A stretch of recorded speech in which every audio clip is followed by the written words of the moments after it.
Welcome to episode 747 of the Barcelona podcast, brought to you by the Blue Wire Podcast Network. I'm Danny Hilton. No fancy intro today because we are diving right into some international break questions. And help me do that, of course, I have none other than Lamine, aka Barsalev.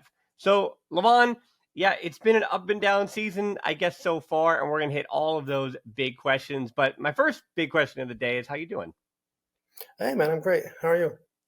We're doing all right. It is early morning here in the U.S., so that means it's the afternoon in Spain. So I think the It's day, 2 p.m. in Barcelona. yeah. So there hasn't been enough time for the day to kind of turn sour or anything like that. But as people have been watching on the watch long, Skippy, 8 a.m. to him is already the middle of the day. So we'll see if he behaves. That's really my big question: is will he behave and not bark throughout the podcast? But firstly, let's start and jump right in with I think a pressing question that says a lot about the way that Hansi Flick has had to manage with all the injuries and the like this season so far. So for context, when I say the injuries, I mean a ton of players have been injured. I just want to set the table for all of this. Juan Garcia, he has missed 9 games. Rafinha has missed also the same 9 games. Pedri currently out and will likely miss 6 or 7 total. Gavi going down at the end of August and not due back until March will equal around 31 games missed. Lewandowski, Balde, Fermin, and Lamine Yamal have all missed 3 matches or more, while Ferran Torres, Christensen, and Dani Olmo have also all dealt with little nagging things that have had them miss at least a match or 2, and they have been unfit for others. And to be honest, it's actually easier to discuss the players that have been fit for every match. Araujo, Eric Garcia, Kubarsi, Koundé, Rashford are the 6 first-team players who have not officially missed any time due to injury, while Rooney Bardghji and Gerard Martin are the 7th and 8th, as they only missed the first match due to registration issues. So really only 8 players have been unaffected by injuries, and only 6 have been unaffected by injuries and registration issues. So all of that said, Lamine, I ask, what injury of all the ones I just mentioned do you think has hurt Barcelona the most so far this season? That's so difficult because, like you said, we had a lot of injured players. I'd say there are 3 which impacted us the most. Rafinha, I mean, it just shows how important he was last season to both our pressing and to those behind the line runs. Gavi, because of the duration, and also again like the press and the attitude that we have missing from certain games. And Lamine, even though his injury was not that long, he has also been playing injured. So there have been several games in which Lamine was on the pitch, but he was not the Lamine that we saw last season. As for Rafinha, Marcus Rashford has actually been doing pretty well. So I'm going to have to go with Lamine. That's an interesting choice. I think for me, I am actually going to go with Juan Garcia for the very reason that I think that while Szczesny as a shot stopper has had moments, I also think that there's something about the faith in having that goalkeeper behind you and his ability to cut down the space and command his box a little bit better. And yeah, you could probably say in the recent games against Celta, against Club Brugge, would he have been able to keep out any of the goals that was scored by that Szczesny was unable to stop? I don't know, but I think that having his presence gone was, I think, the biggest issue to me. Because to your point, yes, Lamine Yamal, Rafinha, Gavi, all of it is structural. So yeah, I could totally agree with that too. So following up the Lamine Yamal talk so far, Lamine has 6 goals, 5 assists, 11 goal contributions total. But what do you make of his season so far? I know that there's especially around the Catalan papers, there's the off-field stuff that it seems like everyone, obviously you and I have nothing to speak about of that, but what do you make of, off and on the field about Lamine Yamal's kind of, we'll say his second season as the man that everyone expects him to be, even though he is still just very much a child. I think his season's been good. And here's the risk, because we know how good Lamine is, and we have already reached the point where if you say, well, he hasn't been great, then the amount of hatred and vitriol that you receive from fanboys is already like Cristiano Ronaldo and Messi level. The way that you always have to defend somebody. So his season has been good, and he has gotten like the goal and assist numbers. But compare the last match or the last two matches with how he's been playing previously, and you can see how much better his season can be. Because the last match he played at the level that he played last season, and that is simply not a level that we have seen much from him previously. Also, the last match he was fully involved in the defensive aspect of the game, pressing, which makes a huge difference to our team performance. And here also, you only need to compare that with the first 10 matches of the season to see a notable difference. So even though I think, he's been good, obviously not a player that you would bench. But at the start of the season, and when he came back from his injury, he was simply not as good as we know that he can be. And we are at least seeing signs that he's getting back to that level that makes him one of the absolute best players in the world, even at his age. Yeah, I don't really have much to add about anything you've said about Lamine Yamal. Like he clearly is dealing with the injury, and as this continues on, I mean, the big breaking news from even today was just that he is going to be missing this international break for Spain. They didn't really know about it, and between the back and forth between Spain and Barcelona, I mean, the argument that is being made for a lot of the journalists, and I think Barcelona make the same thing, that if they can get and nip this injury in the bud, well, then he'll be fit for the World Cup in the summertime. So that's the argument, that with Spain having already done their work in qualifying, that, yeah, that they'll be totally fine and they'll be in a good spot there. Yeah, I just love the fact that the club didn't really say too much when Lamine got injured, when he was with Luis de la Fuente or on the Spanish national team. And obviously they took the tactic of, you know what, we're not gonna say anything, but the next international break, we're just not gonna care at all about what the national team of Spain wants, and we're gonna have him play for us, and then treat his injury during the international break, because if they want to be jerks about it, so can we, and that's absolutely the way to go. No arguments and back and forth in the media, but just take care of business and prioritize the club. Yeah, and I do like that even the statement made by the RFEF was that, no, we just wish him a speedy recovery, because that's at that point all you can really say, because he's injured and he's having it treated. All right, let's go over. Well, De La Fuente already whined in the media. He did, but that was expected. I think there's a difference between his statement and the REF statement. All right, let's head over to England now. This is a simple one, but it's too early to tell, maybe. But right now, as far as direct goal contributions for Barcelona this season, one man stands above the rest. And yes, it has to do with being healthy, but it's Marcus Rashford.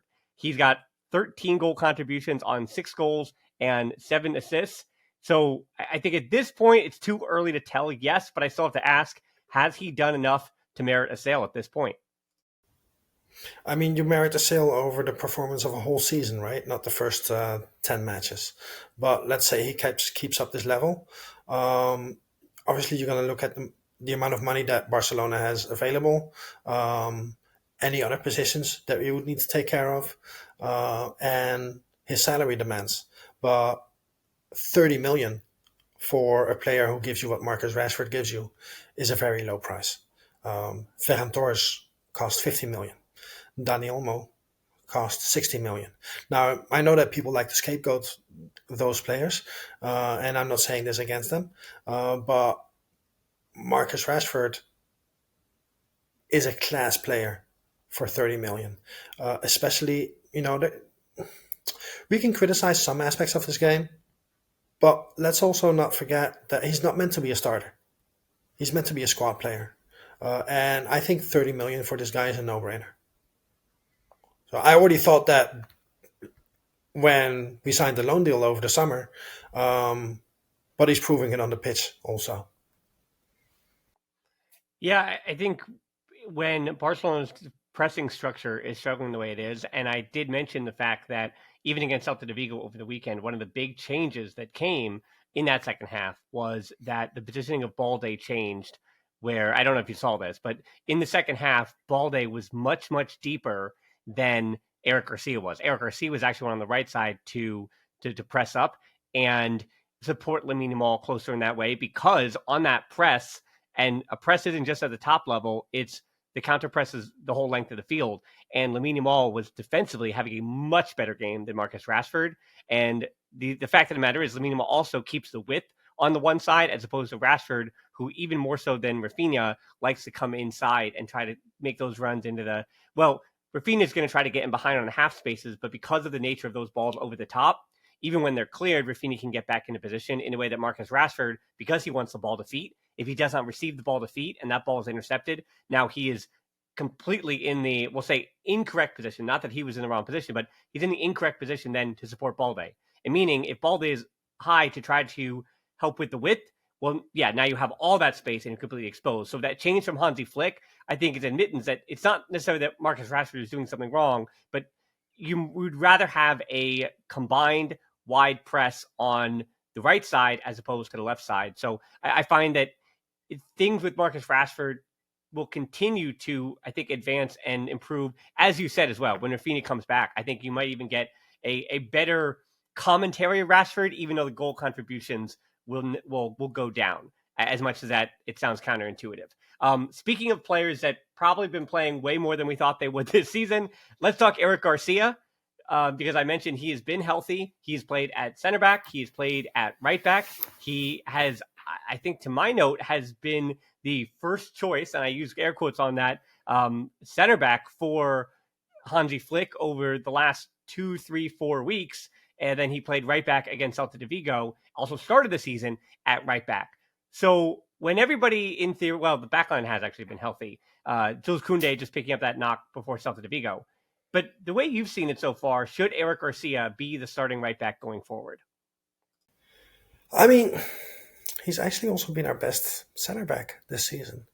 So I think the answer to this question does not lie with, or not only lie with Eric Garcia's performances on right back, but it's actually a lot more about Jules Koundé's performances at right back, because Jules Koundé is not even half the player that we saw last season.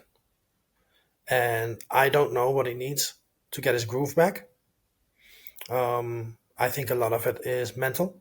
He's just not as concentrated enough. He seems to always be like 1 second slow.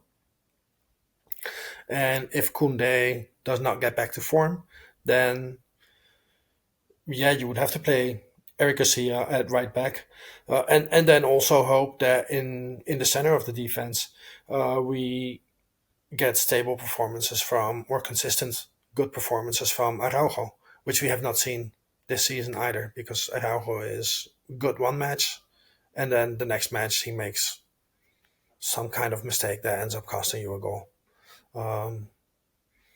So there's a lot of ifs there. What do you think? Well, yeah, that kind of leads me to my next question about who should be the center back combo that plays the most games for the rest of the season. And I always feel bad about this, because I find that the internet really seems to bring up Christensen's name. And I think that is the fact that Christensen consistently just gives decent performances, but his injuries and his consistent inability to be on the field has to be part of that equation. So the fact that Christensen is not available means that it cannot be Christensen, right? If he were, yeah, in theory, if he were available, then he could have just as good of an argument, because he does provide you all those different things that it seems like everybody else does. And Kubarsi has also looked more like an 18-year-old, 19-year-old this season than he did in his first season when he arrived. But I think when Joan Garcia comes back, and I've said this a number of times in the 5 headlines, that the combination of Szczesny and Araujo in buildup has really been the true concern for, I think, both myself and Hansi Flick. That's why until the last 2 weeks, you could tell that Hansi Flick has tried to avoid Araujo and Szczesny starting together. That's why there was, when Joan Garcia initially went down, there was a pushback, it felt like, from Flick to pair those two together, because you do lose quite a bit in your buildup and the ability to break through the opponent's first line of pressure when it is the combination of Szczesny and Araujo. So I would say that if Joan Garcia is back and healthy, that does give you some leeway to then start Araujo.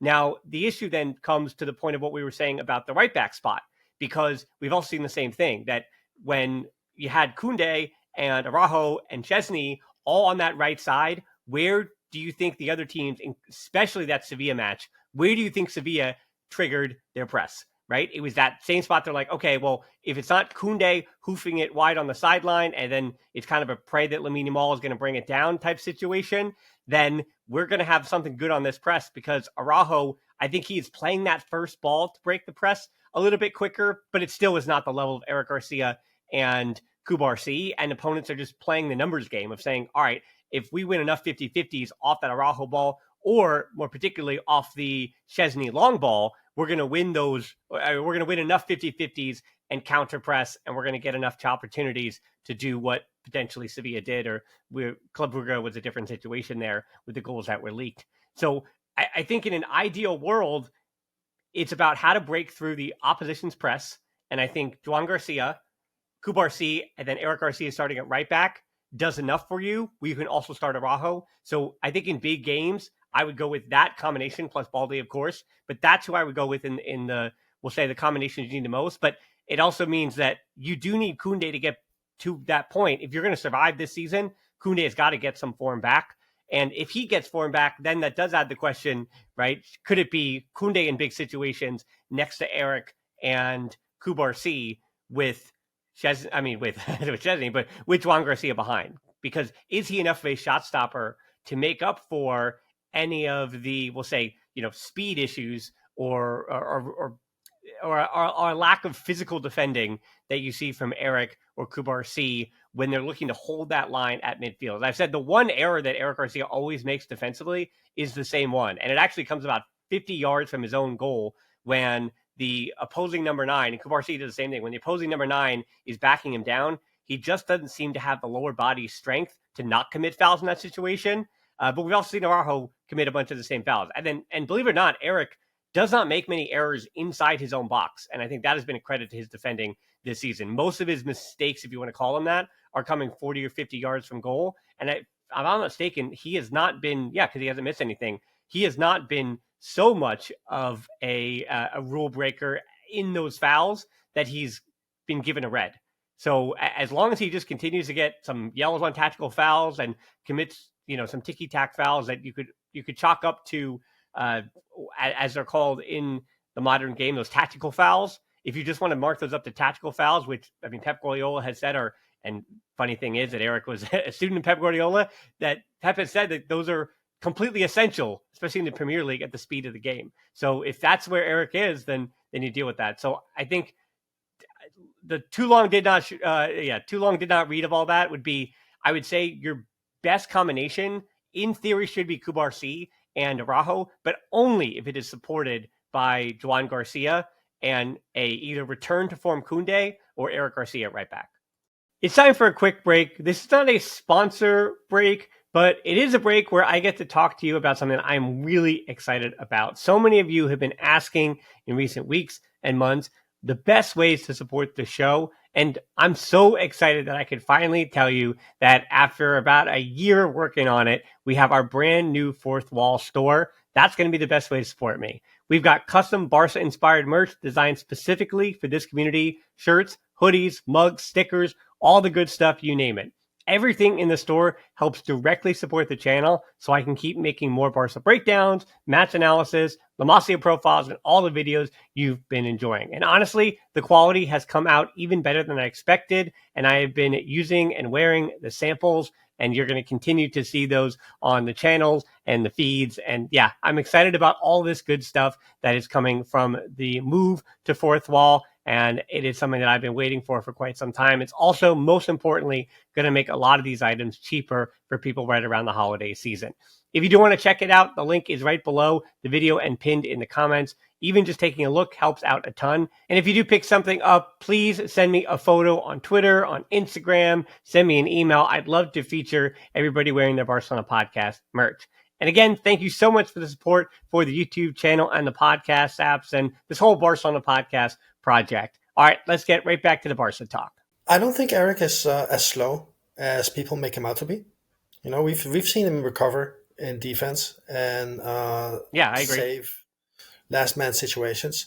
I also don't know whether it is simply Flick not trusting Araujo and Szczesny together, because let's not forget, he started out the season with Araujo as a starting central defender. Like, it really was Araujo's place to lose, and John Garcia was fit, and from the get go, what became clear to all of us who had not watched him at Espanyol is that John Garcia can pass the ball quite well, but Araujo lost that starting spot based on his performances, not based on whether or not pairing him with Tech was good or not, because Tech was not playing. Now, do I hope that Araujo will get the starting spot back?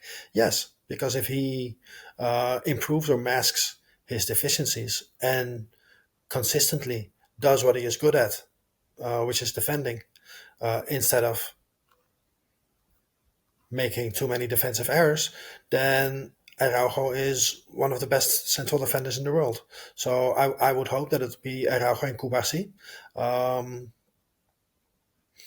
Or maybe Araujo and Eric on current form, because Eric has been playing better than Kubasi and still gives you that on the ball quality. And I do think that the ceiling for Koundé at right back is higher than Eric Garcia's, because he is better at overlapping Lamine on the right, and he probably gives you a bit more in defense when he is fully focused. However, right now, my pairing would be Kubasi, Araujo, Eric on the right, and then, you know, if Koundé is fit, it becomes a bit more difficult on who you want in those two central defender slots, with Eric being available and Eric having simply been our best defender this season.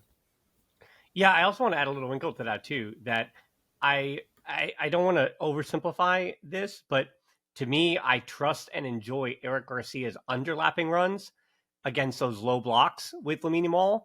But when you're playing, we'll say Champions League matchups or oppositions that aren't sitting into that low block, which again, teams have not done this season against Barcelona. I think that also might coincide with some of the issues that Koundé has had as well. Like, teams are going out and trying to attack Barcelona and press Barcelona. So you're not seeing as many low blocks, but Koundé is better at overlapping. Yes, Eric has been much better than I could have ever expected between last season and this season at that skill set. And that is a credit to, as you mentioned, Eric Garcia is much quicker than people give him credit for. But the Koundé overlapping runs and then being able to defend in space when he is then upfield in that position, also allowing Lamine Yamal to come inside and be supported defensively that way. Koundé at his ceiling does that better than Eric does. Again, Eric, why against when you're playing whoever else in, I think Alaves is really the only one that's having, we'll say, success with a medium to low block in the top 10 in the Liga this season. So other than playing like in Alaves or somebody at the bottom, like, again, Real Oviedo's like, we got to just throw everyone behind the ball because that's our only chance here. So other than those teams, and you have that underlapping run from Eric, it is interesting that the different profiles could be, and you know, Flick this is why he's a manager and we're not. The way that he sets up his teams based on the opposition, and you have those different profiles, I think can be really successful as well. Now, speaking of profiles, the young players, some of them are profiling enough to help the team, and then some others have not really been able to break through. But also, again, you've had a lot of games that were close and on the margins and things like that. So I will ask you, which young players have impressed you the most out of Rooney Bardghji and Dro? Now, you can add Jofre Torrens and Tony Fernandez to that, but they haven't really played as much. So we're really just talking about the ones who've been around the first team match in and match out, which is Rooney Bardghji and Dro, which again is unfair to say which of those two against one another, but you could even say what has impressed you about those two, and if there's something you want to see more from them. I'm going to go with draw, just because there seems to be such a quality in that kid that you can see him actually becoming a starter within a couple of years. Um, I don't know if Rooney has that quality. I also think that Rooney is extremely uh, unfortunate to play one position, and that position is Lamine Yamal's. But Lamine was injured, and although we saw flashes from Rooney, his output hasn't been there. He hasn't scored. He hasn't assisted. Now, I don't think we should judge players by goals or assists, but ideally, you would have seen just a bit more from him in terms of making a difference. But this is not a knock on him because he's extremely young, and it's not like I was expecting him to. But if you're asking me, like, hey, who do I like more so far? It's going to be the 17-year-old who nobody heard of last year.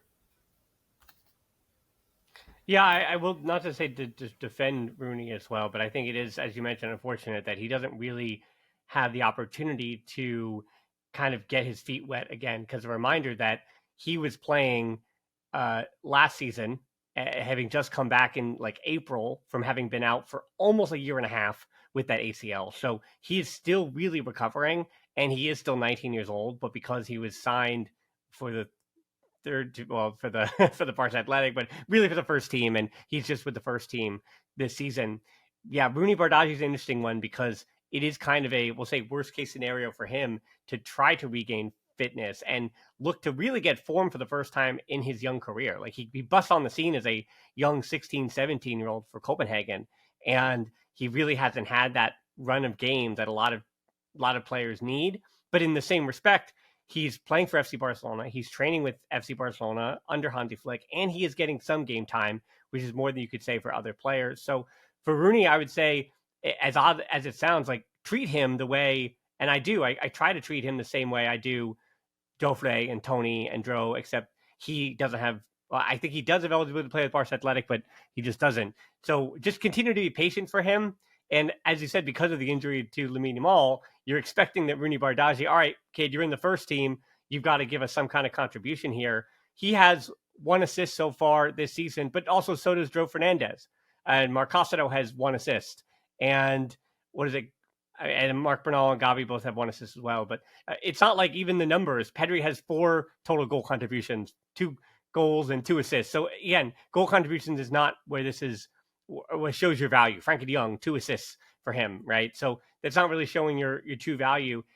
What I have said is that I think of all 4 of them, I can look at positive moments from this season and say, yeah, I mean, they've had their moments. I think the real big one is Marc Bernal, that, again, I remind people that he's consistently, Hansi Flick is saying that he is still regaining who he was. And I want to tell people, keep being patient here, because the start last season, Marc Bernal was chosen by Hansi Flick when Hansi Flick was just starting out at Barcelona, right? You need results. You're a new manager. He started Marc Bernal because he saw something in that kid when he was 17 last year that, hey, this is a kid that I want to start. So you know that Hansi Flick is, and I think the club as well, especially after Gavi just went down with that relapse, they're treating him with kid gloves, and that's totally fine. Remember, Marc Bernal, we are worried, and for me and his future, we're talking about 2034, 2035. And I know that sounds, well, that's maybe a little too far, but how about we just, I mean, gosh, he'll be 28 in 2035, by the way. So anyway, like we're talking even 2032. We're talking when he's 25 years old. That's our focus more than it is some games in November and December here in 2025. So the reports are, and they've been consistent, that he's going to get some more time in January. And in the rare moments and minutes that he's been on the field, he has not really played enough to show us anything. But I think this is very much on purpose to just continue to get him, warming up on the sideline even, and being prepared and training with the team, and potentially to come back in January. So everybody just, when it comes to Marc Bernal, be patient, but also this entire season from January to May, do not expect that he can solve some problems. And I know that's a bummer because against Athletic Club, we are going to be treated to the sensational, perfectly tactical midfield of Fermin Lopez, Danny Olmo, and Mark Costello together. And I know that's very likely the midfield we're going to see against Athletic Club. And yeah, you're saying Mark Bernal, maybe that would be the moment for him, but it still won't be. So I'm just telling everyone, please be patient with Mark Bernal.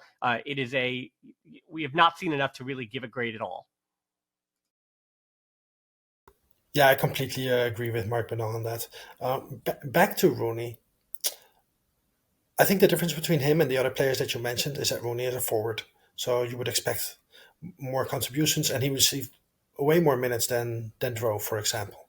But leaving aside the uh, co- contributions, I just think that he's been an amazing signing because you get a kid with a lot of talent for 1.5 million, which in today's market is incredibly cheap.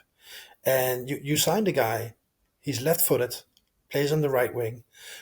You sign a guy who knows he is going to play behind Lamine Yamal and will get very limited minutes.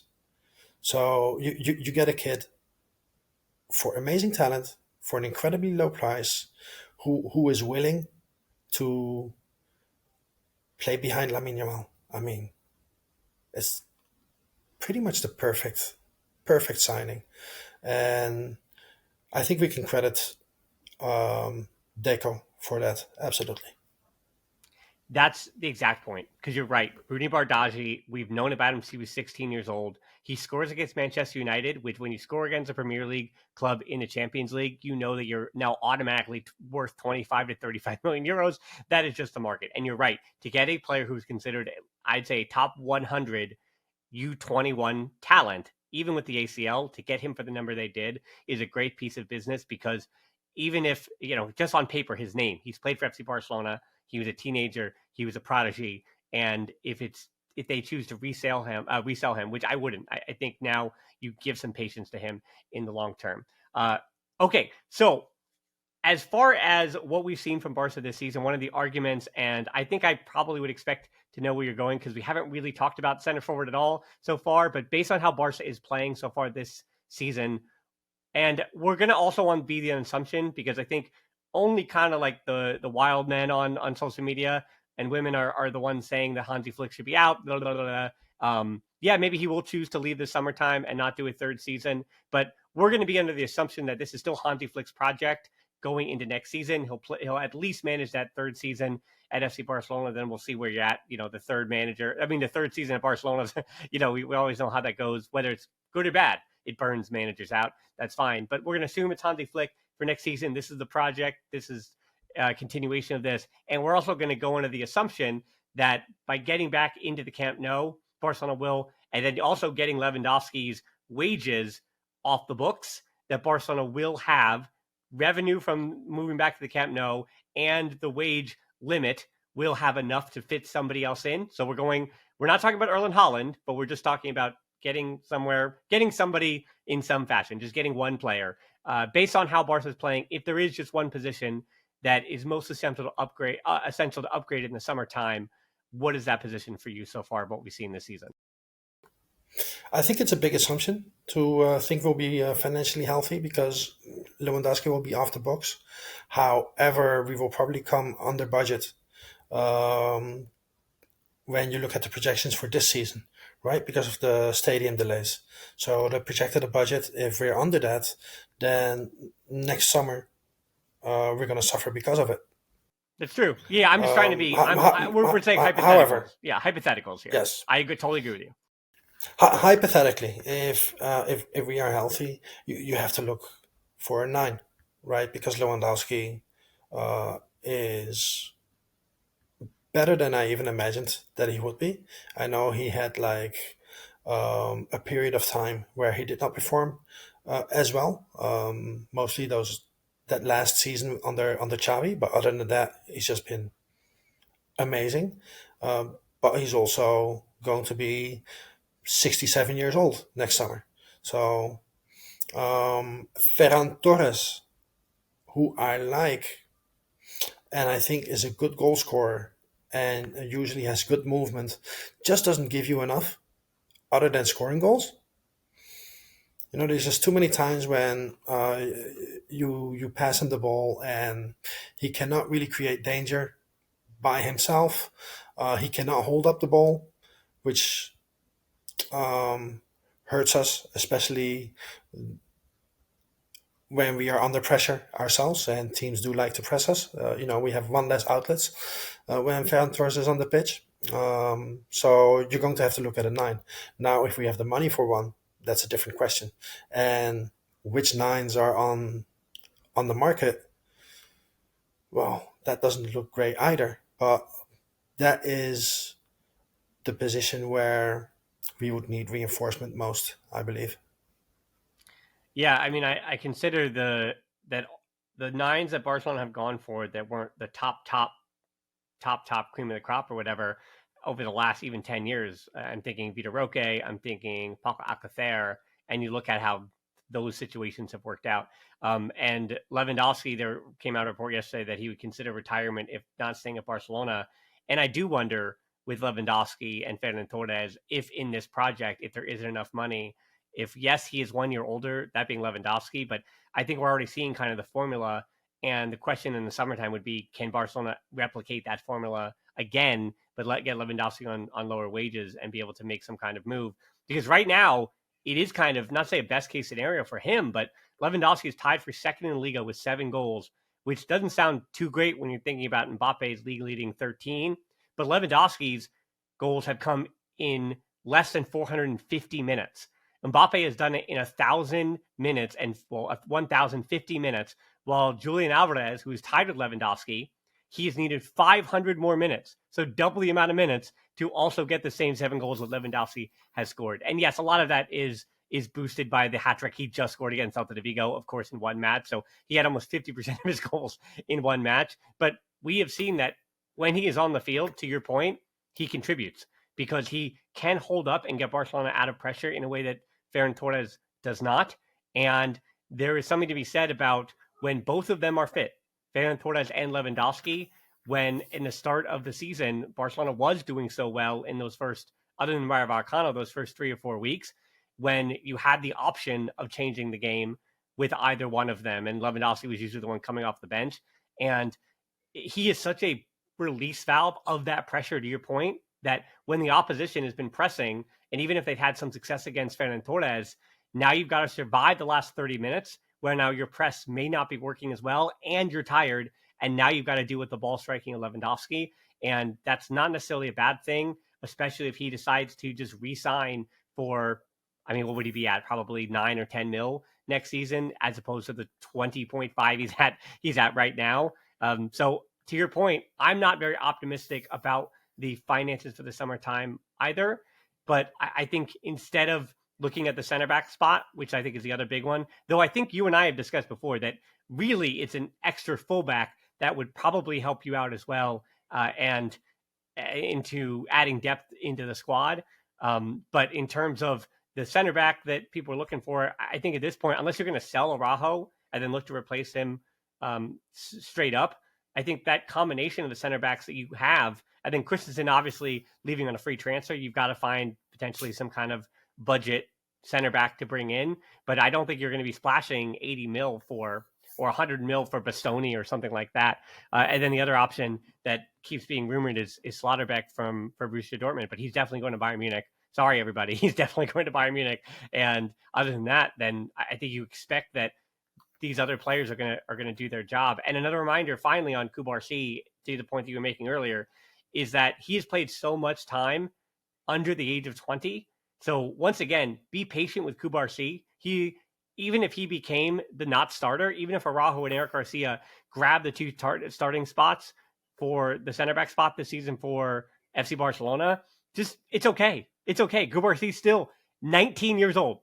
It's okay. Just relax. Like, he doesn't have to be and take the starter minutes from the age of 19 on. Center backs go through lulls. We saw when Piqué had that really down season and him and Guardiola were feuding. I just remember saying, okay, you've got this, I think at the time he was how old was he? 26 maybe at the time. So it's like you have this in your prime 26, 27-year-old defender, your big legend, and by that time he wasn't even a legend yet, and he lost his place, and that's okay. And that's because guess what he did? He got his place back because that's what Kubarsi is going to have many opportunities to get his spot back if he loses it. Yeah, exactly. And a guy like Kouassi is not going to want to go to another club if he loses his starting spot, because him and everybody in his family are fans of the club and grew up with the club. I think it might be more interesting to look for a right back and move Kunde back to center back, where he'd probably be third or fourth choice in the pecking order right now, because already his concentration issues at fullback. Like, I shudder to think of him at center back. But if a good right back is on the market, that might be the best option. As for striker, you named a couple of names there, and you named Julian Alvarez, who scores less goals per 90 minutes than many other top strikers. However, I'd be very interesting to see what he would add to our team in terms of pressing, because then all of a sudden you have three forwards who can press, and that would create a lot of problems for our opponents. And I think another option that has been mentioned, who because I don't think Julian Alvarez would be available, it would be such a huge saga to get like another Atletico Madrid forward. And speaking of sagas, who might be available is Harry Kane. And Harry Kane is a good goal scorer, not as good as Lewandowski, but his overall play is something that would be amazing to see at Barcelona, because he can receive the ball and pass it better than maybe any other nine that is any other nine that I can think of right now. Because he's better on the ball than Haaland. He's better on the ball than Alvarez. Better on the ball than Lewandowski. Um, Possibly better on the ball than Mbappe in terms of getting his teammates involved. Of course, Mbappe is better on the ball when it comes to dribbling and creating danger by himself. And he is still a very, very, very good goal scorer. Now, he also has the kind of body where, I think he's 33 right now, but I can easily see him play at a high level for another couple of seasons. So if he is available, Bayern fans aren't going to like it, but that could be an incredibly smart addition to our team. That's the name. That's the name that I had the purist on last month, and that's the name that he mentioned. That's the name that it seems like everyone is mentioning to say if he's available. And of course, right now, I think it depends on how Bayern Munich even finish the season, because right now they're the team that looks like the team to beat in Europe, and it's not actually close. There's a one, and then there's pretty much everybody else who has looked like they have flaws and they have issues and holes. But yes, Harry Kane is kind of the guy, and the one thing he's not really doing at a high level is pressing. But you're right in buildup and everything like that. And I'll also say about Julian Alvarez, that's kind of the twofold thing too.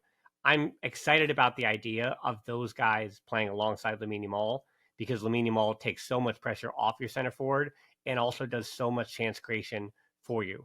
That Julian Alvarez, the other issue I think would be his stuff in the air is not that elite. So to him in the Barcelona system, I think it would just be a, not say an upgrade on Ferran Torres, but yeah, an enhanced version of Ferran Torres.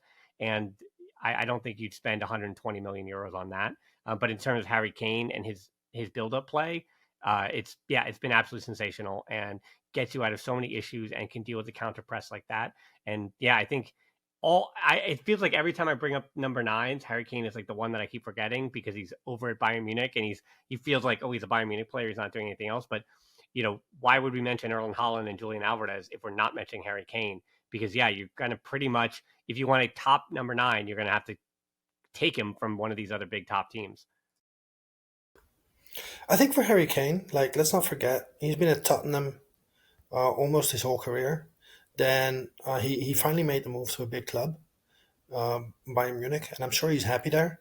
But I don't care if they win the treble. If this summer somebody whispers Barcelona in his ear, he's going to want to go to Barcelona. Like, I have zero doubt on that, because the pull of this club is crazy even during bad years.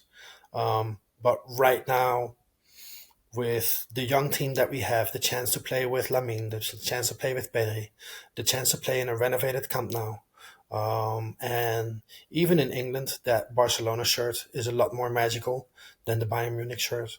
Um, I've I heard that there's a clause in his contract that allows him to leave for 65, and I have no doubt that if we have the money for him, we only need to make one phone call, and he's going to want to negotiate to come to Barcelona. I think that's the number two. 65, I think, is something that Barcelona could be able to do based on the financial restraints we've talked about, as opposed to, again, the 100 mil that Atletico Madrid are going to be asking for Julian Alvarez. And you look at it, and Harry Kane might even be a better fit. All right. Speaking of potentially 30-something players, forwards, and things like that, which is, I think, is the worst introduction that Lionel Messi has ever received in any segment that I've ever brought him up for.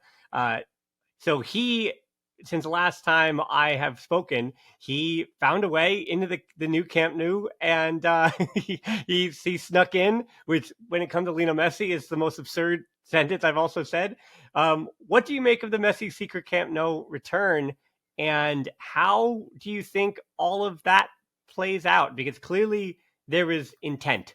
Like, Messi doesn't do anything with the brand that he is. He doesn't do anything haphazard. There is something to that, and it feels like it's weird because the door did not open up at the club because no one at the club knew about it. But there seems to be something that has been opened up about him returning in some way. Yeah, I don't know. You're in it. You're in This is one of those areas where you're in Catalonia, so I trust you to have your pulse on this a little bit better than I would. I mean, nobody really knows, right? Like, he came out with an interview today, but I think the interview came out before they knew that he was going to the Camp Nou. There was even something he even alluded in the interview that he had not seen it yet. Um, and there was the brackets sick behind that part. So I think it's pretty clear that the interview was before he actually visited the club or visited the stadium. So it's very curious. Also, because he doesn't live here. I know that he was in Miami and he flew to Alicante because Brazil has a friendly with Angola, who paid a ton of money to play that friendly. Now, I'll leave other people to decide whether it's worth it for Angola to invest millions of dollars to come to Spain to play a friendly against Argentina. But that is a topic for another podcast. However, conceivably, to go to Alicante, Messi can fly either through Madrid or Barcelona. It's still easier to not leave the airport and go straight to Alicante, but he also talks about how much he always misses Barcelona. So it's entirely conceivable that he thought, you know what, if I'm in Barcelona, I'm going to go out and maybe see somebody or just breathe in the air or whatever. But then he still owns property in Castellón. Like, he still owns property there. His house is still there. Course. So you might have gone home for, but like, you know, do you come just to go to your old home for a couple of hours? I don't know how long the layover is, but he also planned an interview because he had the interview here. So that was part of the planning. And then I don't know if he actually planned to go to the Camp Nou or if he said, hey, I want to drive by the Camp Nou to see what it looks like, just like any other Barca fan would. Even more if you have a car, then you know you played there your whole life. You know that it's under renovation. You're going to say, "Hey, I'm just going to drive past the stadium and take a look." And it's entirely possible that when he drove past the stadium, somebody in the car said, "Hey, why don't we try to go inside?" And you know there are two or three points where you can enter the grounds, and there's usually a security guy there. It's not as if there's like armed guards or a security team or anything. There's just a guy there sitting on a chair to make sure that to tell people that they cannot come in, right? And I can totally imagine that if Messi comes out and shows up, first of all, the guy is not going to believe his eyes, and the second of all, what is he going to say? No, Messi, you cannot come in. Of course he's going to, of course he's going to let him in. So, excuse me, it it could be completely spontaneous. Like the God honest truth is, we don't know. Um, if it were planned, I, I don't know that it was planned. Like I don't know. He doesn't strike me as Machiavellian as that to plan a visit to the stadium and have pictures taken there with a message saying, "Oh, hopefully one day I can come back," and not just as a player. Wink, wink. I, I don't know that he's political like that. Um, if I were to guess, he was in Barcelona. He really misses Barcelona. He says so over and over again whenever he gets the chance, and he just does not only uh, mention how much he loves the club. He mentions how much his wife loves the city, how much that his kids are always talking about Barcelona. So he's always been very sentimental and nostalgic. I mean, the girl he married was a girl that he had a crush on when he was 8 years old. So I like to think, and I suspect that he simply wanted to see the stadium. And when he was driving by the stadium, either he or even more likely somebody around him or in the car said, "Hey, why don't we go inside? It would be so amazing. Let's just ask if we can go in." And I think that's what happened. Well, yeah, people are bringing up the it's called the Beckham clause, which is where MLS teams, and Terry Henry did the same thing when he was at Red Bull. He basically in 2011 had that little return loan to Arsenal, and Beckham was, I believe, he returned to PSG for a hot second there. And in the case of Messi and that potential loan to Barcelona and all those things, I think to your point, it is more him being sentimental about how he says he and his family just miss the city, and that's where they live. That's where he grew up. That's where his kids grew up. That's where his wife had so many of these things in here. And I think the big question is not about him as a player, because again, I would just throw cold water on that. But I will say his post Inter Miami time, which again might coincide with the World Cup, right? Like he was brought to the U.S. for a huge part of that to be, even if he wasn't playing in the World Cup, to have, hey, the United States has the World Cup. They have Lionel Messi. Look, this is a place for this sport on the world landscape. And again, it's interesting to me being here and watching how those two things have not really coalesced just yet. And we are still many months away from the World Cup. And by many months, I mean not even that far away, like 8, 9 months. So we'll see how the marketing and all of that kind of picks up, as Messi will likely be playing for Argentina at that point. We'll see how that goes. But then post World Cup and all that stuff, like Busquets and Alba are retiring. Luis Suarez will, I mean, he hasn't announced his retirement, but it might be his swan song, at least for Inter Miami. Who knows? So and it's very telling that Rodrigo De Paul was brought in as well, maybe to extend his time in Miami. But I think what you should know is that you can expect that Messi, like a ton of other Barcelona legends from the past, you can expect in 5 years' time that Lionel Messi is just going to be floating around Barcelona in some capacity. I mean, the city, right? I think that's, if we're going to say the only thing that we do know for certain is that man is going to go and, we'll say, quote unquote, retire to the city of Barcelona. That's the one thing that we actually truly know. Yeah, agreed. And people are talking about the Beckham clause to see if he could come on loan for a couple of months. But there's also the Javier Tebas clause, which state that for FIFA fair play or for La Liga fair play reasons, they look at the last salaries that players were earning. Um, He only made, yeah, but I think he only made 45.7 million euros, which is, I think, triple what Real Oviedo's entire salary is. So it's not even that much. It's not even that big of a deal. There you go. And Dani Alves played for us for the league minimum, but they still put him on the books for like 7 million a year because they could not accept that somebody with a previous salary as high would come to Barcelona and play for so far below their worth. And they're doing this to avoid any shenanigans that clubs might pull with paying players off the books.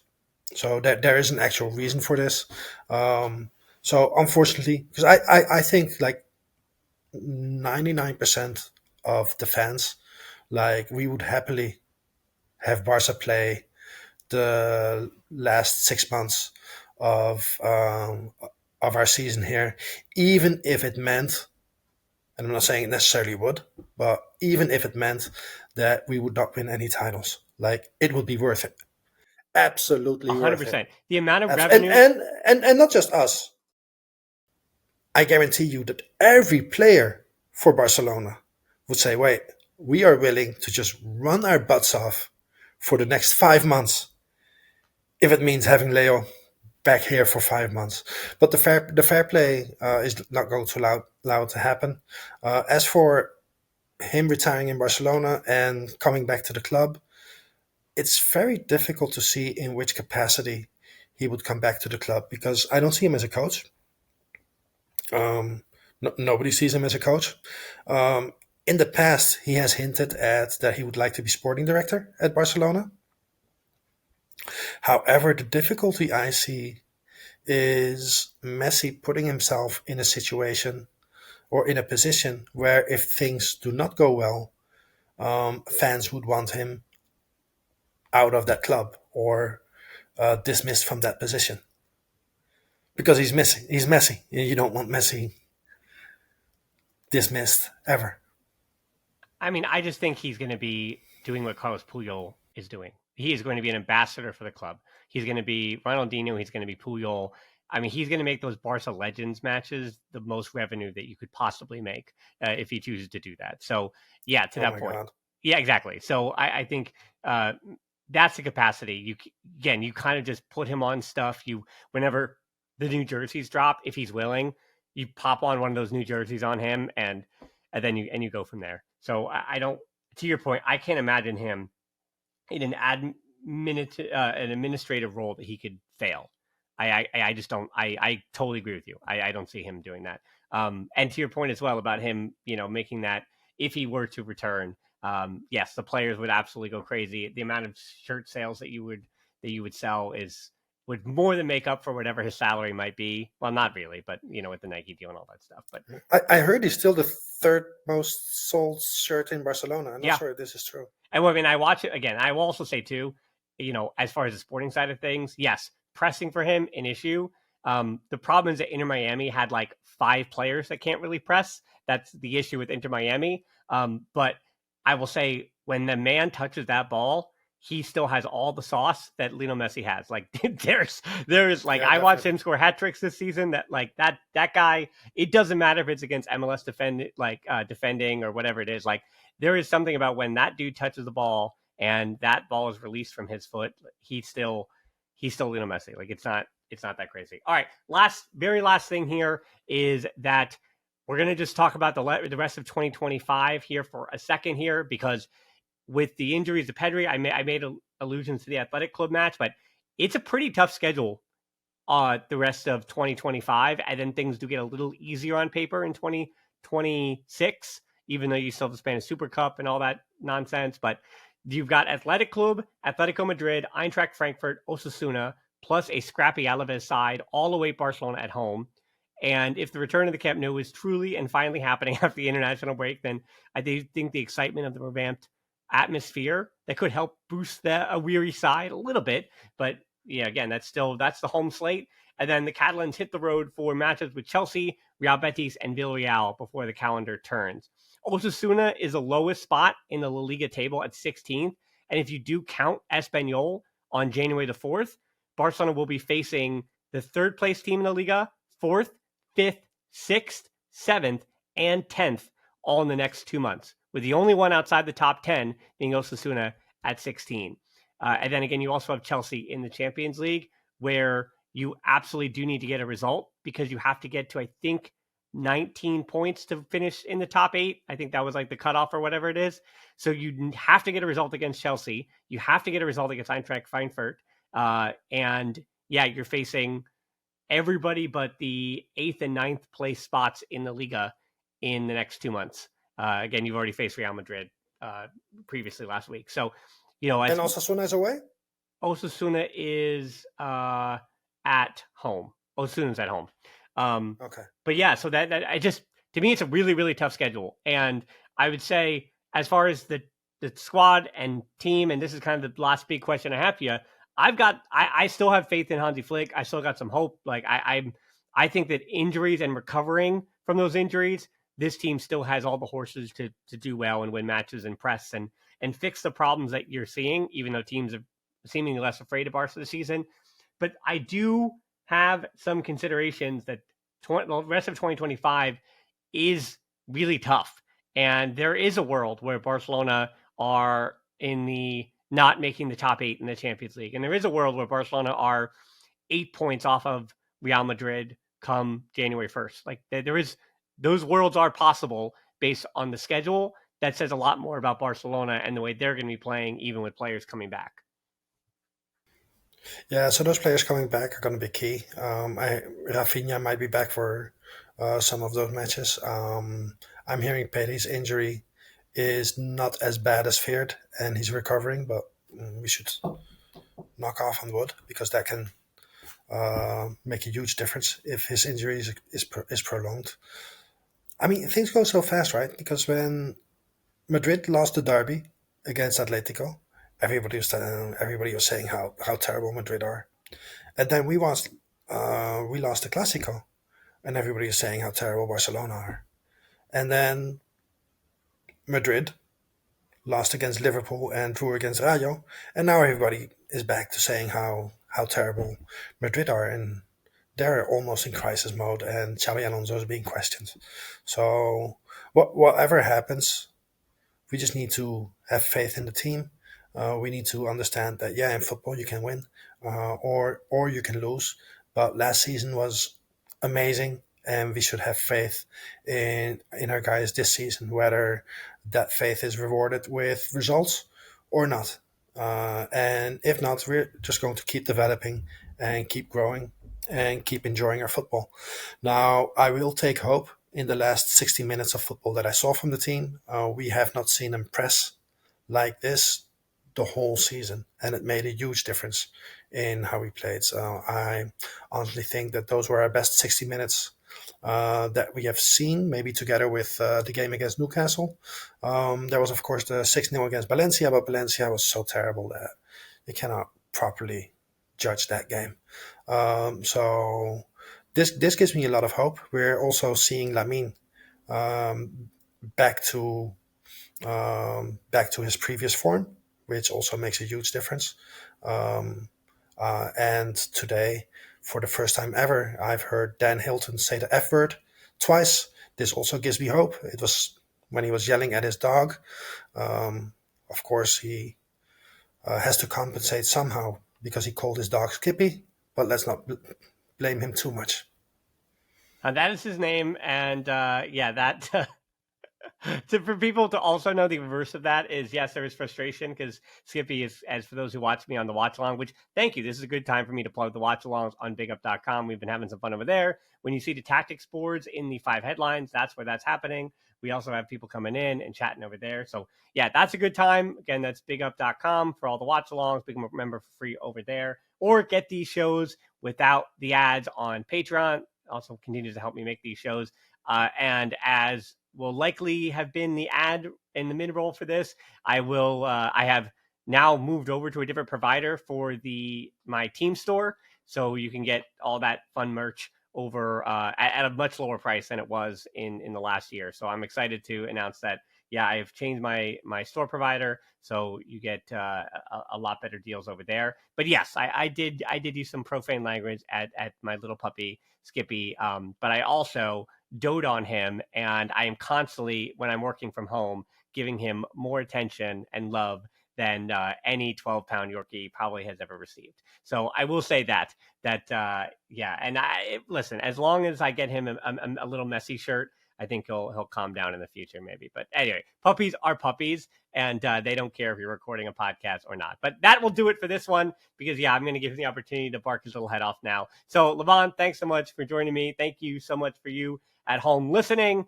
whether we're in your ears or you're watching on YouTube. Again, subscribe to all those different places. Help me out on the Patreon. And as always, until next time, Forza Barca. Visca Barça. Bye, everyone.